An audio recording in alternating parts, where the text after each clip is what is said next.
Bonjour, je m'appelle Victoire, j'ai 19 ans. Je suis diabétique depuis 9 ans aujourd'hui et je suis étudiante en deuxième année de sciences politiques à Lyon. Alors la question s'est posée en fait pour nous il y a 3 ans maintenant, quand Victoire a demandé à être pensionnaire. Et en fait c'était la première fois depuis qu'elle était diabétique, donc elle avait 16 ans, elle était devenue diabétique à l'âge de 9 ans, c'était la première fois qu'elle allait nous quitter jour et nuit. Et en fait, comme elle vous l'a dit précédemment, en fait elle avait fait une semaine de camp de ski qui lui avait permis d'apprendre à se gérer jour et nuit, et ça a été ça qui a pesé dans la décision d'être pensionnaire, parce qu'elle rêvait d'être pensionnaire, de retrouver des tas de copines qu'elle avait croisées plusieurs fois. Et donc c'est à ce moment-là que ça a été très compliqué pour nous deux et pour moi certainement encore plus compliqué, parce que comme on se levait la nuit pour aller vérifier sa glycémie, pour lui redonner un petit peu de jus si elle était un peu basse, ou bien remettre un peu d'insuline si elle était haute, et bien du jour au lendemain il fallait qu'elle-même gère ça la nuit, et donc j'étais hyper préoccupée, et puis hyper préoccupée, je me réveillais la nuit, je faisais des insomnies, voilà, et inquiète de ne pas pouvoir agir puisque j'étais désormais trop loin. Ce qui me rassurait beaucoup, c'est que Victoire était, comme elle l'a aussi dit, très rassurante. Elle est raisonnable, elle est dans l'anticipation, elle est dans le contrôle, et elle était entourée de très bonnes copines sur lesquelles on savait qu'on pouvait compter. Donc oui, ça a été un déchirement. Je pense comme toutes les mères qui sont obligées de laisser leur enfant prendre leur envol. Par contre, on était convaincus que c'était important qu'on la laisse partir.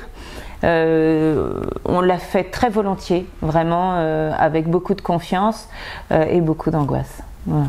Alors il y a une anecdote qu'on peut raconter. Moi je suis un papa un peu contrôlant et j'aime bien la technologie. Et on avait eu la chance d'avoir eu l'équipement pour Victoire avec un capteur de glycémie connecté qui donnait sur notre smartphone en fait la courbe de glycémie en continu. On a promis à Victoire de la regarder le moins possible. Mais il y a une nuit où on a vu, vers 23h, ça descendait. Et puis ça nous alerte. Donc on dit, bon, on va attendre un petit peu, elle va prendre du jus et puis ça va remonter. Mais il se passe une demi-heure, une heure et demie, elle ne remonte pas.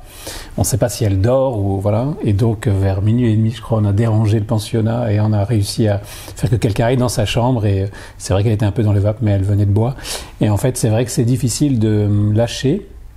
Quand on s'est levé toutes les nuits, plusieurs fois, nous on avait une méthode qui était de dire si elle se couche en étant haute, on se met une alarme à la fin de la période d'insuline active et on va voir, on se relève. Donc on se relevait vers 1h du matin en général, tout le temps. Moi j'ai de la chance, je me rendors rapidement, mais on avait besoin de ce contrôle-là, d'être sûr que déjà elle soit bien gérée, qu'elle reste pas haute, que ça ait marché. Bien souvent il fallait remettre et qu'elle aille pas trop bas. C'est surtout ça qui nous faisait peur en fait. Et donc quitter ce réflexe-là a été difficile, et je me souviens aussi d'une autre anecdote. On a vu sa diabéto 1 an avant qu'elle parte au pensionnat. On savait qu'il y avait ce projet. Et elle a dit, si vous voulez qu'elle parte au pensionnat, il faut changer de fonctionnement en interne tant qu'elle est là, sinon ça va être très difficile pour vous. Et c'était une excellente recommandation. On a décidé à partir de là qu'elle gérait elle-même les nuits et qu'on gérait beaucoup moins la journée également aussi. Et ça nous a beaucoup apporté en fait de le faire en avance et de se préparer à ça 1 an avant.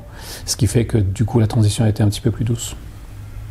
Comme elle nous a montré ce dont elle est capable, et sa prudence et sa sagesse, et le fait qu'elle soit pas du tout justement dans la négation de ce problème qu'elle doit gérer, c'est hyper rassurant.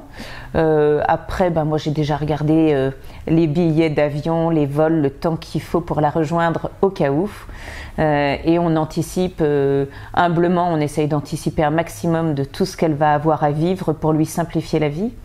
On essaye de prendre des contacts sur lesquels on pourra compter là-bas, de manière à ce que on envisage en fait tous les scénarios pour être sûr de pouvoir gérer au mieux et qu'on ne soit jamais déstabilisé par quelque chose. Voilà. Donc à notre mesure et de manière différente, sans que ce soit notre maladie, on anticipe tout ce qu'il faut pour lui simplifier la vie sur place, pour que ça prenne pas trop de place. Voilà. Donc après le Chili c'est loin, mais on a de la chance. On peut prendre un avion s'il y a besoin, donc on fera ce qu'il faut. Voilà. Et puis en 9-10 ans de diabète, il n'y a pas eu un seul coma. Donc c'est que... Et puis sur les 3 dernières années où elle se gère elle-même, donc c'est qu'il n'y a pas trop de raisons qu'il y en ait d'autres, quoi. Donc on fait assez confiance là-dessus.